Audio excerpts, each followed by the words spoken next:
Welcome back to Culbreth Mini Projects. We're going to have to do this one in parts, but a friend of mine called and he said that he's taken down a bunch of oak trees along this ditch line. It looks like 1, 2, 3, 4, 5, 6, 7, 8, 9, like 10 of them.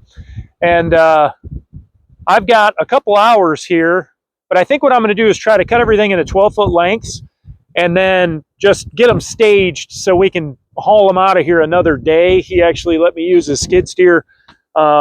But anyways, I'm going to get in here. I'm going to cut. This is my 12-foot stick. So I've got a measure right here. I'll just set this down, spray paint the end, and that's where I'll cut all the branches. We'll get these things limbed out. We'll use the skid steer to stack this stuff up out of his way. And that way, we'll stay on top of this as much as we can. So when he's ready to harvest, we're not in his way. So grateful for them.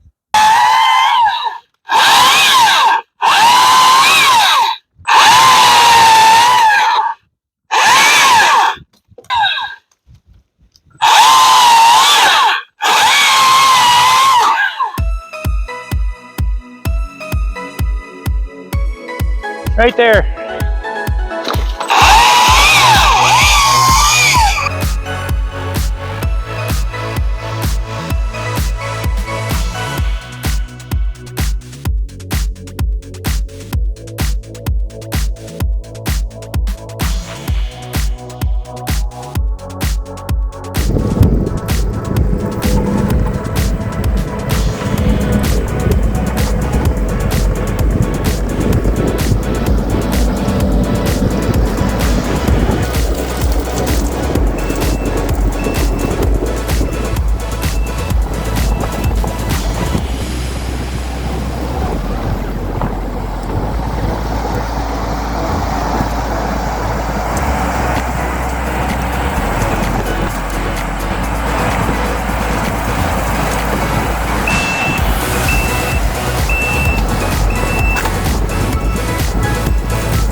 Okay, that's it. We got everything logged out and we cleaned it up the best we could. We got 2 brush piles and these are all the logs. So we'll come back another day with the trailer and pick those up. So thank goodness for good neighbors. Appreciate you guys watching. Remember to like, subscribe, and hit notifications. See you next project.